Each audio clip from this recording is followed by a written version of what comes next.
जी नमस्कार। मैं आज आप लोग के ये जो वीडियो बनाया हूँ ये छठ पूजा पर बिहार का त्यौहार जो है सबसे पवित्र और सबसे प्रचलित त्यौहार छठ पूजा मनाता है। छठ पूजा एक ऐसे त्यौहार है जो आज के नवयुवक या जो अन्य वर्ग के लोग हैं इनकी प्रथा के विषय में दूर दूर तक पता नहीं है। हमारे बिहार की सभ्यता और कल्चर बहुत ही काफ़ी पुराना रही है। आपको मालूम होगा कि बिहार ने ही सबसे पहले लिच्छवी गणतंत्र की शुरुआत किया, जो विश्व में पूरे फैले। जो आज हम लोग गणतंत्र, चाहे हमारे भारत का गणतंत्र हो या अन्य किसी कंट्री का हो, इन सभी का देन जो है, प्रारंभिक देन हमारे बिहार की भूमि वैशाली राजा विशाल लिच्छवी गणतंत्र की शुरुआत सबसे पहले ने किया था। आज मैं उसी सभ्यता के जुड़ा बिहार की बात हम कर रहे हैं। आज बिहार में बहुत ही महत्वपूर्ण त्यौहार छठ पूजा हो रही है। सारे लोग छुट्टी मना रहे हैं और कुछ लोगों को छठ पूजा के विषय में वास्तविक रूप से इसकी पता नहीं है कि कहाँ से इनकी प्रारंभ हुई और इनको करने से क्या फ़ायदे हैं। हमारी माता लोग इसके जो है बहुत ही सम्मानपूर्वक ये छठ पूजा को मनाते हैं। आज मैं इसके विषय में कुछ बता रहा हूँ, आप लोग थोड़ा सा गौर कीजिएगा। हम भी ने अनुभव था कि आखिर छठ पूजा कब से शुरू हुई, लोग मनाते तो क्यों मनाते हैं, और पूरे विश्व में बिहार ही एक ऐसा राज्य और प्रांत है जहाँ की छठ पूजा काफ़ी धूमधाम से मनाया जाता है। और जहाँ जहाँ बिहारी फैले हुए हैं, चाहे अमेरिका में भी चले गए हैं, यूरोप में चले गए हैं या ऑस्ट्रेलिया, जहाँ भी गए हैं, बिहार के लोग मुंबई में है, वो भी वहाँ छठ मनाते हैं। तो आज के दौर में जो छठ पूजा है पूरे विश्व लेवल पर हो गई है। तो कहते हैं कि बिहार में जो छठ पूजा प्रारंभ होती है अनंत काल से माना जाता है, लेकिन कुछ प्रमाणित मिलता है कि बिहार का छठ पूजा जो है लोग को इसलिए एक और पसंद आने का कारण होता है कि साफ सफाई और स्वच्छता का सबसे बड़ा ख्याल रखा जाता है। और जो छठ पूजा होती थी पहले पुरुषों के लिए था, लेकिन कहा जाता है कि माताएं अपनी संतान के लिए की जाती है, जिस कारण बाद में माता इसको धारण किया। कुछ लोगों का ऐसा मानना है गुप्त काल से बाद जो है ब्राह्मणों के क्रियाकलाप के अनुसार ये 4 दिन का जो है 36 घंटा जो है हमारी माता जो सहती है, ये 36 घंटा को सहने की क्षमता पुरुषों में धीरे धीरे कम होता गया और माता इसको अपनाई। और आज हमारी माताएं लोग इसको छठ पूजा को पूर्ण करती है। तो हम लोग अध्ययन करते हैं बहुत सी सिलेबस को, लेकिन कुछ चीज़ ऐसे भी हमारे कल्चर है जो उसे भी जानना हमारे लिए बहुत ही महत्वपूर्ण बात होती है। तो चलिए हम छठ पूजा के विषय में थोड़ा सा जानकारी प्राप्त कर लें। कहते हैं ऐतिहासिक कारण अगर कह सकते हैं छठ होने की, तो प्रमाणित मिलता है पुराणों में। सबसे पहले पुराण में छठ पूजा होने की प्रमाण मिलता है। और कहते हैं मध्य भारत में एक राजा हुआ करता था। वो राजा बड़ा ही संपन्न और उसकी जनता हर क्षेत्र से सुखी माना जाता था, लेकिन राजा की एक ही कमी थी कि उनके पास एक संतान नहीं। उस राजा मध्य भारत के जो राजा था उसका नाम था प्रियवंद राजा। देखिए हम लिखे हैं यहाँ पर प्रियवंद राजा। अगर आप लोगों को कन्फ्यूजन होगी तो याद रखिएगा, इसको याद रखिएगा। नाम प्रियवंद राजा शासक था जिनके एक भी संतान नहीं थे। प्रियवंद इस बात को कई चिंता के रूप में माने जाते थे उस समय की। आज भी अगर किसी के पास संतान नहीं होती है तो एक मतलब उसे सारी चीज होने के बाद भी लगता है कुछ भी नहीं है। कहते हैं प्रियवंद संतान के मतलब चिंता में काफी जो है न रहा करते थे। एक बार कहते हैं कि महर्षि कश्यप से जो उन्होंने मिलता है, शायद आप सुने महर्षि कश्यप का, अगर पौराणिक ग्रंथ ऐतिहासिक अगर पढ़े होंगे तो महर्षि कश्यप जो है ना नाम आप सुने होंगे। उस समय के एक विद्वान भी कह सकते हैं, उसमें एक वैज्ञानिक कह सकते हैं, बहुत बड़ा इंजीनियर कह सकते हैं, दार्शनिक भी कह सकते हैं, मैंने प्राचीन प्रारंभिक काल का। तो महर्षि कश्यप से राजा प्रियवंद मिला और कश्यप के सहयोग से उन्होंने यज्ञ किया। उन्होंने यज्ञ करने के तत्पश्चात महर्षि कश्यप ने खीर उन्हें दिया, और राजा की जो पत्नी थी जिनका नाम था मालिनी, ठीक है ना, उनकी पत्नी थी मालिनी, मालिनी को खीर दी गई, और खीर ये जब ग्रहण किए तो इनको एक संतान की हुई, लेकिन वो संतान मृत संतान हुआ था, वो पुत्र की प्राप्ति हुई थी, लेकिन रानी की जो पुत्र हुआ था वो मृत हुई थी। राजा की जो तो जब रानी की संतान होने की जब सुनाई दिया था, उनको सूचना मिला तो काफ़ी खुशी थे, लेकिन जब संतान जन्म लिया तो वो मृत होने के कारण ये काफ़ी जो है ना चिंतित हो गए, इतना चिंतित हो गए कि अपनी संतान के वियोग में खुद भी अपने प्राण को त्यागने की ये इच्छा बना लिए थे। कहते हैं इस इच्छा को लेकर के उन्हें शमशान गए, अपने मृत पुत्र को लेकर के उन्हें शमशान गए। जब शमशान गए तो कहा जाता है कि वो अपने जब जो है शरीर को त्याग करने की जो इच्छा पूर्ण रूप से प्रकट किए, तभी मानस पुत्री देवसेना प्रकट होती है। मानस पुत्री, उनका नाम होता है देवसेना, ठीक है ना। देवसेना प्रकट होती है जो कि प्रकृति के छठे अंश की मानी जाती है देवसेना, जो मानस की पुत्री। अब यहाँ एक सवाल होता है कि मानस कौन थे और उनकी पुत्री देवसेना कौन थी, ठीक है ना। तो आपको याद रखना होगा कि मानस हमारे ब्रह्मा रूपी जो है ना स्वरूप को मानते हैं। ब्रह्मा की पुत्री देवसेना थी, जिसे हम लोग छठ माँ कहते हैं। वही देवसेना जो छठी अंश में जन्म हुआ, प्रकृति के छठे अंश में, और षष्ठवीं हुआ, ठीक है ना, जिस कारण उसे छठी माँ कहते हैं। दूसरी बात है वो अंश हुआ, जन्म जो है प्रकट हुई, और कहते हैं राजा प्रेवंत को कि राजन तुम इस पुत्र को जो वियोग में अपने प्राण क्यों त्याग रहे हो?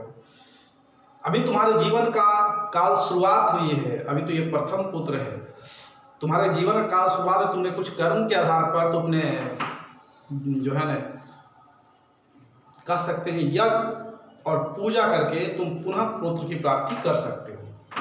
कहते हैं प्रेवंत को देवसेना ने उन्हें एक नियम और अनुशासन के तहत एक त्यौहार के रूप में जो हमारे छठ पूजा के जो है ना शुरुआत बताया, और ये जो काल था कहते हैं कार्तिक के शुक्ल पक्ष के छठी माह का, जिस कारण उनकी देवसेना कहने कथन के अनुसार हमारे मतलब उस समय के राजा जो थे प्रेवंत, उन्होंने सूर्य की आराधना किया और सूर्य की पूजा आराधना किया, जिसमें देव सेना उसमें सम्मिलित होती है। ये देखिए एक चीज और यहाँ होती है कि देव सेना छठ माह का अंश छठी है, फिर भी प्रेवंत को सूर्य की जो है ना आराधना करना क्यों कहा गया?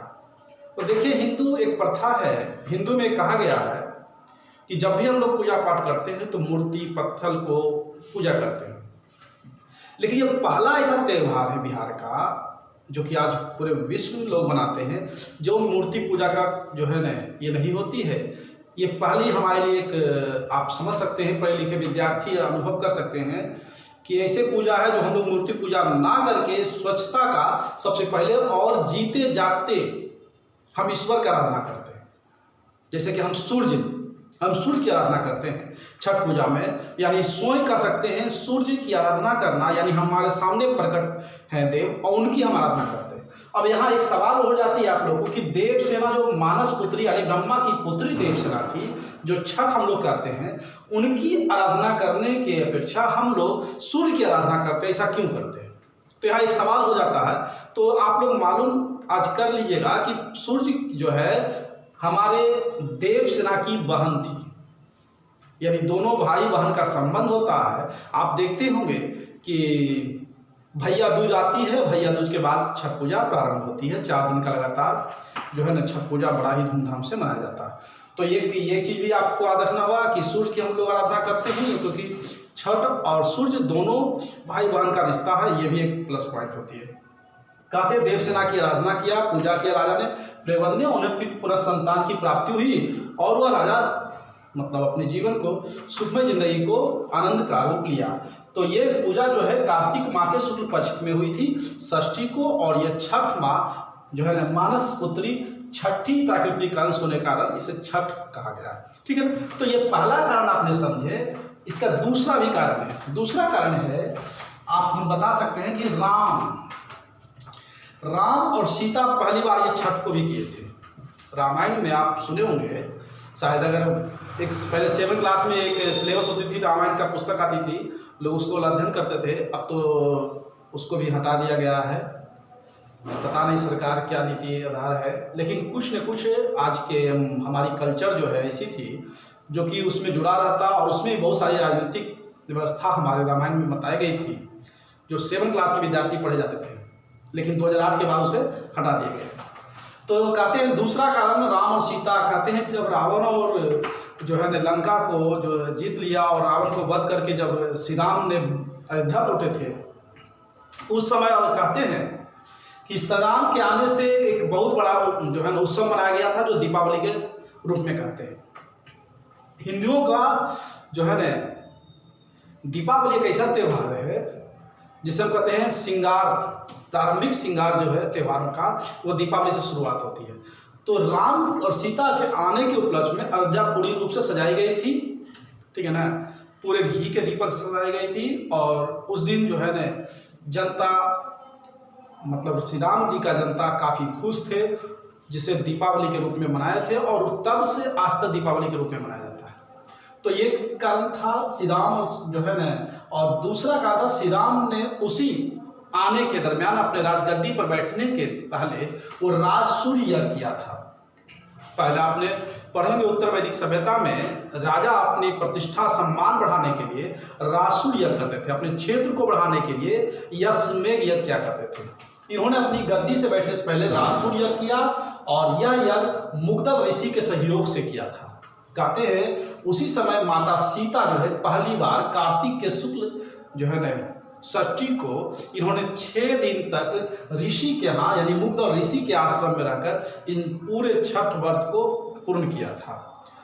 और कहते हैं ये छठ वर्ष जो है चलने वाला जो 4 दिन का लगातार जो चलती है, खरना जो है ना शुरू होती है नहाय खा से लेकर के हमारी लास्ट कार जो होती है, इसको पूरा हमारे सीता माँ ने पहली बार किया था कार्तिक की पूर्णिमा। तो दूसरी प्रथा हम ये कह सकते हैं कि यहाँ से प्रारंभ होती है। पहली प्रथा राजा प्रियवंद, दूसरी माता सीता और राम के जो है ना साक्ष्य मिलता है छठ का।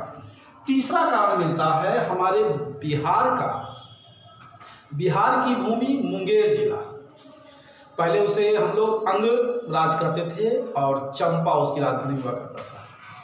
वहाँ का शासक कर्ण हुआ करता था, राजा कर्ण, जो महाभारत से जुड़ा हुआ है। आप सुने होंगे ये छठ जो है महाभारत से जुड़ा हुआ। तो महाभारत काल में ही राजा कर्ण जो था बहुत ही प्रतापी, और कहते हैं ये सूर्य पुत्र माना जाता था। जो है ना कुंती जो है ना महाभारत की जो कुंती थी उसका पुत्र कुमार में ही सूर्य की आराधना से ये जो है पुत्र की प्राप्ति हुई थी, इसलिए सूर्य पुत्र कर्ण ये कहा जाता था। कहते हैं कर्ण जो है यही माता गंगा के नदी के किनारे वो घंटों तक कमर का पानी इतना रह करके घंटों तक वो सूर्य की आराधना करते थे। तो कर्ण ये तीसरा कारण है जो कि छठ करते थे, और कहते हैं कि यह प्रत्येक दिन गंगा स्नान करने के उपरांत 1.25 मन सोना दान करते थे। अब अनुमान लगा लिए हर दिन ये 365 दिन ये 1.25 मन सोना जो है दान करने की क्षमता रखते थे वो राजा कर्ण, और वह बिहार की भूमि से। तो इनके कर्ण के जो है ने जो सूर्य की आराधना को ये करना और उनके जनता के इनके प्रति जो सद्भावना था, जनता ने इनके देखकर धीरे धीरे इस रूप को अपनाया। और कहते हैं कार्तिक के जो है शुक्ल के छठी व्रत इन जो उनके जनता भी प्रारंभ किया, जिससे बिहार का सबसे महत्वपूर्ण पवित्र महापर्व त्यौहार इन्हीं के द्वारा कह सकते हैं एक तरह से मैंने प्रचलित हुई। दूसरा चौथा कारण जो है महाभारत का ही है। चौथा कारण महाभारत की है, पांडव की पत्नी जो थी द्रौपदी, यह भी छठी माँ यानी छठ पूजा इन्होंने किया था। कहते हैं कि इनको जब पांडवों ने कौरवों के साथ जुआ खेल रहे थे, पासा खेल रहे थे, जिसमें उन्होंने अपने पूरे राजपाट को हार लिए थे, वह पुनः अपने राजगद्दी को प्राप्त करने के लिए यही द्रौपदी ने पहली बार छठ पूजा की थी। तो ये चौथा कारण हमारा साक्ष्य जो मिलता है छठ पूजा के। तो याद रखिएगा, छठ पूजा के 4 कारण है। पहला राजा प्लेबंद के द्वारा, दूसरा श्री राम और सीता के द्वारा, तीसरा महाभारत काल के कर्ण के द्वारा जो बिहार की भूमि जुड़ा हुआ है, चौथा द्रौपदी के द्वारा जो पांडवों को पुनः राजगद्दी प्राप्त करने के लिए। और कहते हैं इसी छठ के बाद जो है महाभारत की युद्ध हुई और इसे पुनः राजगद्दी प्राप्त हुई थी पांडवों को। तो ये कारण थे छठ होने का। और आज के दौर में छठ पूजा बड़ा ही मनोहर त्यौहार है और बहुत पवित्र त्यौहार है, जो कि बिहार, हमारे झारखंड और उत्तर प्रदेश के प्रमुख त्योहारों में से एक माना जाता है। आज धीरे धीरे पूरे विश्व में फैल चुकी है। और मैं आप लोग से निवेदन करता हूँ कि छठ पूजा के शुभ अवसर पर आप लोग भी साफ सफाई और इनको मूर्ति पूजा का जो है विरोध करते हुए ये ईश्वर की आराधना, जो देव हमें दिखते हैं उनकी आराधना किए हैं, और आप लोग भी इसका सहयोग करें। चलिए, जय।